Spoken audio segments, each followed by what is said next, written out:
சும்மா இப்படி இப்படி உக்காராங்கன்னு வைங்களேன். இப்படி உக்காந்துட்டு அதுக்கப்புறம் பார்த்தீங்கன்னா இப்படி இளம்போது கடக் முடக்குன்னு சவுண்டு வருதுன்றாங்க. என்ன அது மடக்குன்னு சவுண்டு வருது? எலும்பு எதனா உடஞ்சிட்டு இருக்குமா, இல்லை எலும்பு எதனா ஆயிட்டு இருக்குமா, இப்படி பல யோசனையில் போயிடுறோம். முருங்கைக்கீரை சூப்பு சாப்பிடுங்க, சரியா போகும். புரிஞ்சுங்களா? இல்லைன்னா முடக்கத்தான் கீரை இருக்குல்ல, அது சூப்பு சாப்பிடுங்க, சரியா போகும். தம்பி, நீ இது மாதிரி காட்டு இருக்க உனக்கு கிடைக்கும். நான் டவுன்ல இருக்கிற, எங்க கிடைக்கும்? கடலை மிட்டாய் நிறைய சாப்பிடுங்க, சரியா போகும். என்ன தம்பி சின்ன பிள்ளைத்தனமா சொல்ற கடல் மிட்டாய் சாப்பிட சொல்லி? ஏங்க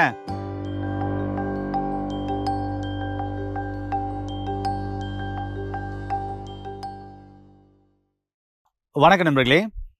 உணவே மருந்து என்ற அலை குடும்பத்தில் என்னோட கூட சேர்ந்து பயணித்துக் கொண்டிருக்கும் என்னுடைய அனைத்தவர்களுக்கும் உங்கள் அன்பு சகோதரனின் நன்றியும் வாழ்த்துதலும். இன்னைக்கு பெரும்பாலும் பார்த்தீங்கன்னா நிறைய பேருக்கு நிறைய பிரச்சனைங்க.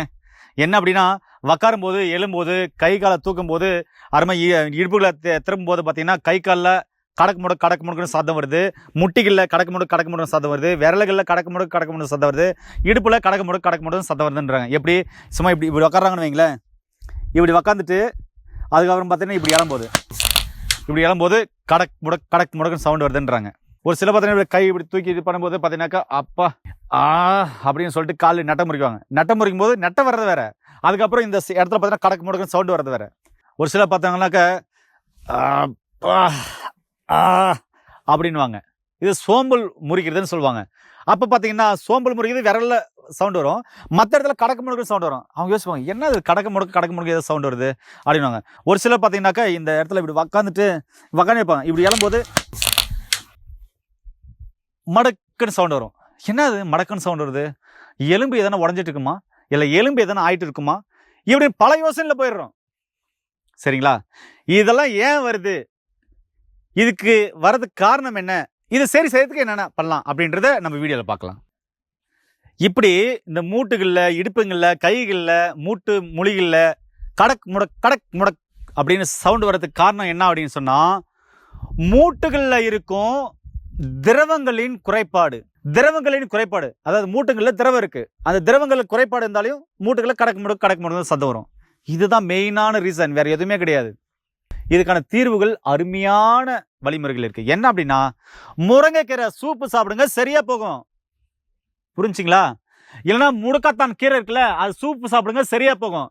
தம்பி, நீ இது மாதிரி காட்டு இருக்க உனக்கு கிடைக்கும். நான் டவுன்ல இருக்கிற, எங்க கிடைக்கும்? எங்கேயும் தேடி அலைய வேண்டாம்.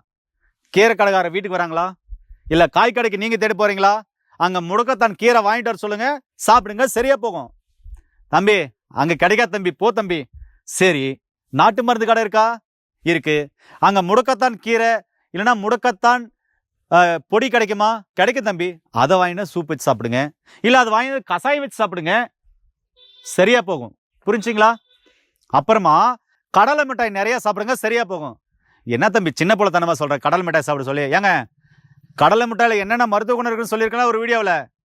அது சாப்பிட்டாக்க கால்சியம் அதிகமாக இருக்கும், அதில் என்னென்ன மினரல் இருக்குது, விட்டமின் இருக்குதுன்னு சொல்லியிருக்கேன்ல, அது சாப்பிடுங்க, சரியா போகும்.